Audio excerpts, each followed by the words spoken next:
last 4 days.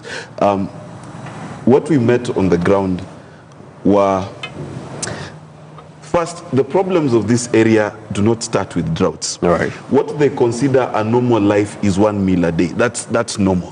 When they come to the point where they're saying that they're suffering from drought, these are people who are saying they've not eaten for 3 or 4 days. Now, for me, what broke my heart was that you'd drive into this village and then you'd hear people call to each other because they live very far from each other. Right. And you hear them calling each other through whistles and other calls, and they'll come and they'll meet at this center. And as you distributed food, the grains that are left in the sand, the old women would begin to pick grains from the sand to try and put in their bags. And then they'll tell you, as you're about to finish distributing the food, that please don't distribute all the food because we know Mzee X, Mama Y, who is not able to come, and she's not been able to walk for 4 days. He's not been able to sit in 3 days. So we got on motorbikes and we went to see that we were told of a total of 7 in this village called Nalapeng. And I went to this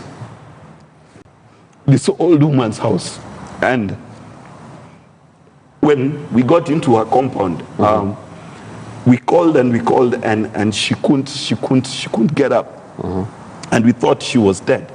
And we walked into her little hut, and she had nothing. There was nothing there. There was no food. Her sufurias were. The last time they were cooked one, you could tell, was a long time ago. She'd had porridge 3 days before. Her chest was infected. She was emaciated. And the one thing she said is that she prayed for God to send someone to help her. And she couldn't believe that people from Nairobi could come all that way to help her. And the reason why I'm so heartbroken is because we've politicized the issue of people's lives. These people are not in poverty because they're lazy. They're not in poverty because they don't want to work. In fact, one of the elders of the village said that, listen, people believe that we're bad people, that we're just castle rustlers. And he said, when you go back, she said, when you go back to Nairobi, tell them just the same way they have thieves in Nairobi, and we don't think all Nairobians are thieves. We have some thieves here, but the rest of us are good people.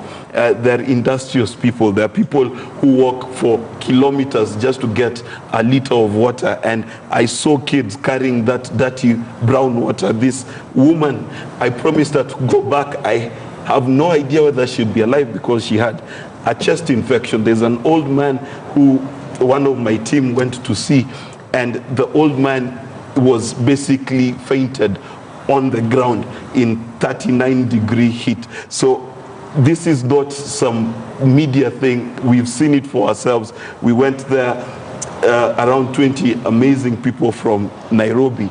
But I talked to all of them. They are all traumatized, not because of just the poverty that they saw, but because we are disappointed, not just in the government, but we as a republic have let these people